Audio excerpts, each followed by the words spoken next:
Hello friends. तो आप सभी लोग कैसे हैं? मैं Gyanendra Kumar the Jagroshan YouTube channel पर आपका बहुत बहुत स्वागत करता हूं। फ्रेंड्स, आज मैं आपके लिए NIOS class 10th subject Hindi में पार्ट 4 आह्वान लेकर आया हूं, जिसके रचयिता श्री मैथिली शरण गुप्त जी हैं।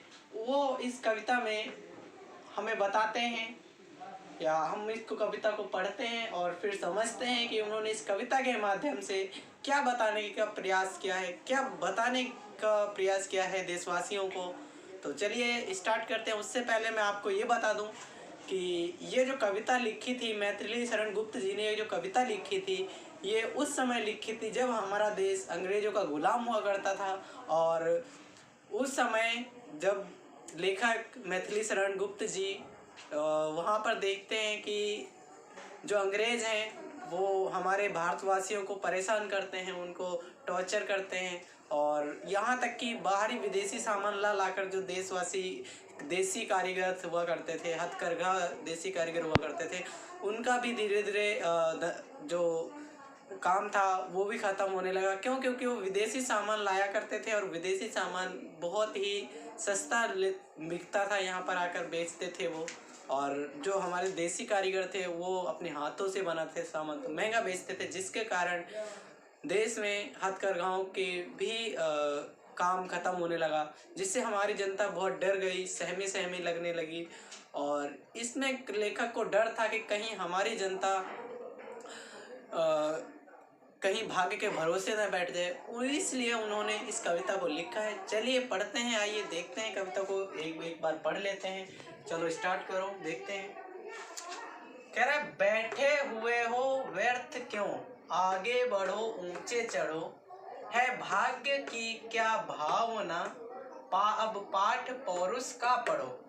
तो इसमें बता रहा है कि क्यों बैठे हुए हो व्यर्थ, क्यों हाथ पे हाथ रखकर बैठे हुए हो, क्या सोच रहे हो, ऐसा क्या आएगा जो तुम काम करोगे।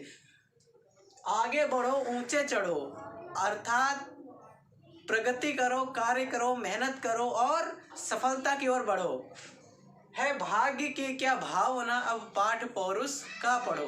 तो भाग्य की क्या भावना है, हमें भाग्य के भरोसे नहीं रहना है।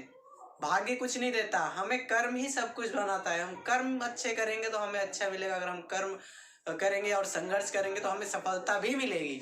तो चलिए दूसरी लाइन स्टार्ट करते हैं। है सामने का ग्रास भी मुख में स्वयं जाता नहीं, हाँ ध्यान उद्यम का तुम्हें तो भी कभी आता नहीं। अर्थात जो हमारे सामने निवाला होता है, रोटी का टुकड़ा होता है, वो भी अगर हम अपने हाथों से उठाकर मुंह तक ना लाएं तो वो भी अपने आप नहीं आता। उसके लिए भी हमें संघर्ष करना होता है, उसके लिए भी हमें प्रयास करना होता है। उसी प्रकार कवि बताना चाहता है कि तुम्हें तो काम करना ही नहीं आता, तुम्हें तो भाग्य के भरोसे बैठना आता है। देशवासियों को ये बता रहे हैं कि उठो और संघर्ष करो और कार्य करो, जिससे तुम्हें अपनी सफलता मिले, तुम ऐसे बिछड़े हुए ना रहो।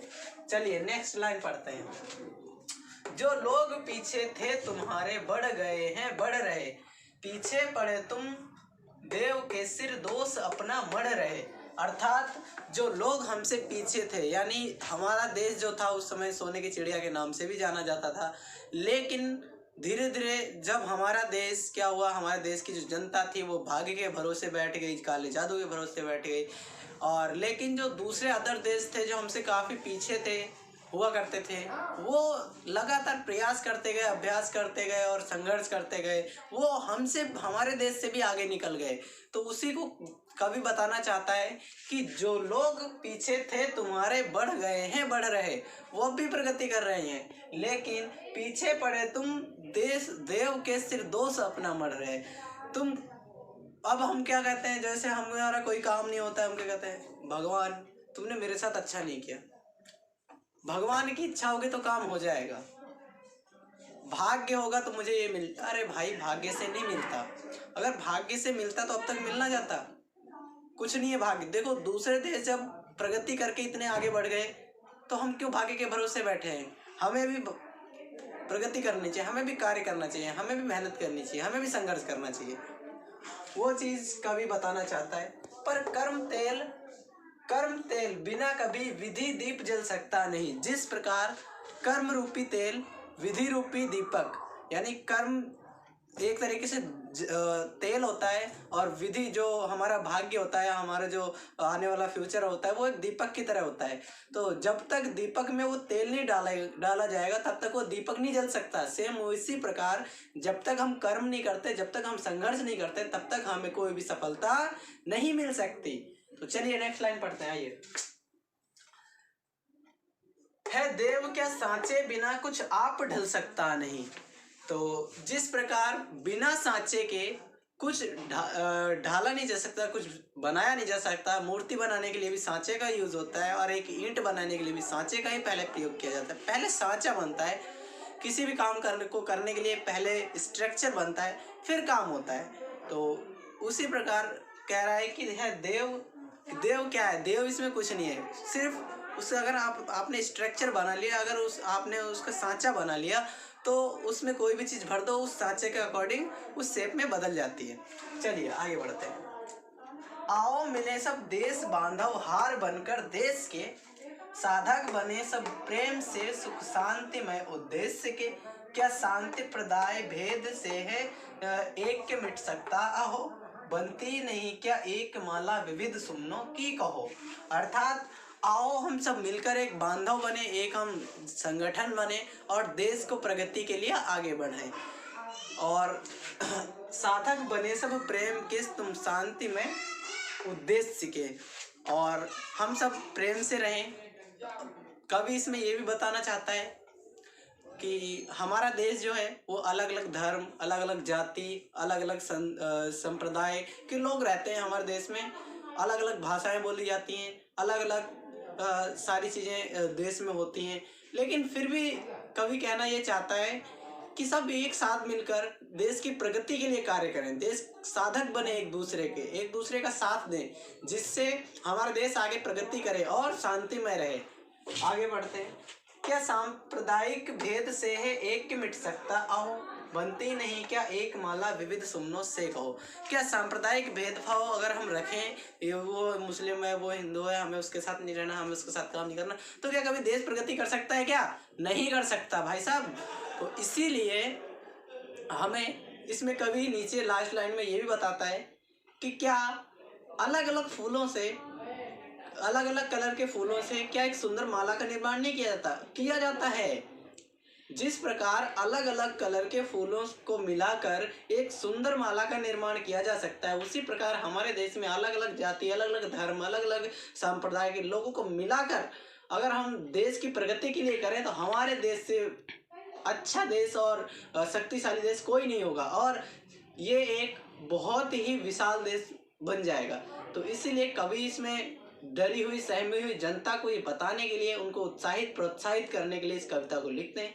तो चलिए फ्रेंड्स, अब हम इनके क्वेश्चन आंसर भी जान लेते हैं, और ये क्वेश्चन आंसर बहुत ही इंपॉर्टेंट है, ये आपके आने वाले एग्जाम में भी पूछे जा सकते हैं। तो चलिए स्टार्ट करते हैं। ये फ्रेंड्स स्टार्ट करते हैं। ये क्वेश्चन देखते हैं क्या है। भाग्यवादी किसे कहते हैं? क्या इंसान को भाग्य के सहारे ही आगे बढ़ना चाहिए? चलिए इसका आंसर देखते हैं क्या है।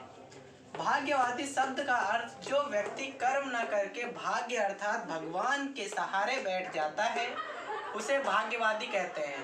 एक मनुष्य को भाग्य के भरोसे नहीं बैठना चाहिए, क्योंकि अभी तक जितने भी लोग सफल हुए हैं उन सभी ने मेहनत और कठिन परिश्रम से हुए हैं, और प्रत्येक व्यक्ति को भी परिश्रम और मेहनत करनी चाहिए, क्योंकि परिश्रम और मेहनत ही इंसान को सफल बनाती है। हम भगवान के सहारे ना रहें, क्योंकि शायद भगवान ही हमारे सहारे बैठे हों कि कुछ करे तो दूं। इसीलिए कर्म और परिश्रम करो और आगे बढ़ो। चलिए फ्रेंड्स नेक्स्ट क्वेश्चन स्टार्ट करते हैं। चलिए फ्रेंड्स नेक्स्ट क्वेश्चन देखते हैं क्या है। आइए पढ़ लेते हैं एक बार। कवि अपनी इस कविता में देशवासियों को क्या संदेश देना चाहता है? आइए आंसर देखते हैं। कवि अपनी इस कविता आह्वान को इसलिए लिखता है क्योंकि जब हमारा देश अंग्रेजों का गुलाम था, तब अंग्रेजों ने भारतवासियों को अलग अलग प्रकार से सताया, परेशान किया और विदेशी माल सस्ते में बेचकर देसी कारीगरों का रोजगार भी खत्म कर दिया। जब लेखक का परिचय जनता से हुआ तब जनता डरी हुई और सहमी सहमी थी। लेखक को डर था कि कहीं यह जनता भाग्यवादी न बन जाए, इसीलिए कवि कविता के माध्यम से लोगों को उत्साहित करता है कि उठो और आगे बढ़ो, क्यों व्यर्थ बैठे हो, मेहनत करो, परिश्रम करो, कर्म करो और आगे बढ़ो, क्योंकि बिना कर्म के तो मुख का निवाला भी स्वयं मुख में नहीं आता है। तो चलिए फ्रेंड्स, देखते हैं नेक्स्ट क्वेश्चन। आइए चलिए फ्रेंड्स, आइए अपना लास्ट क्वेश्चन देखते हैं। क्या है? एक माला विविध सुमनों की कहो, इस पंक्ति के माध्यम से कवि क्या कहना चाहता है? चलिए आंसर देखते हैं। कवि इस पंक्ति के माध्यम से यह कहना चाहता है कि जिस प्रकार एक माला में अलग अलग रंग के फूलों को मिलाकर एक सुंदर माला का निर्माण किया जा सकता है, उसी प्रकार हमारे देश में विभिन्न प्रकार के धर्म, जाति, समुदाय आदि मिलकर संघर्ष करें और एक सशक्त भारत का निर्माण करो। जिस प्रकार विभिन्न फूलों के मिल जाने से एक सुंदर माला बन जाती है, उसी प्रकार धर्मों, संस्कृतियों के मिल जाने से एक साथ संघर्ष करने से हमारे देश को सशक्त और सुंदर बनाया जा सकता है। तो फ्रेंड्स, आपको ये वीडियो कैसी लगी आप हमें कमेंट में ज़रूर बताएं और हमारे चैनल को सब्सक्राइब करें, लाइक करें और मिलते हैं फ्रेंड्स नेक्स्ट वीडियो के साथ। धन्यवाद।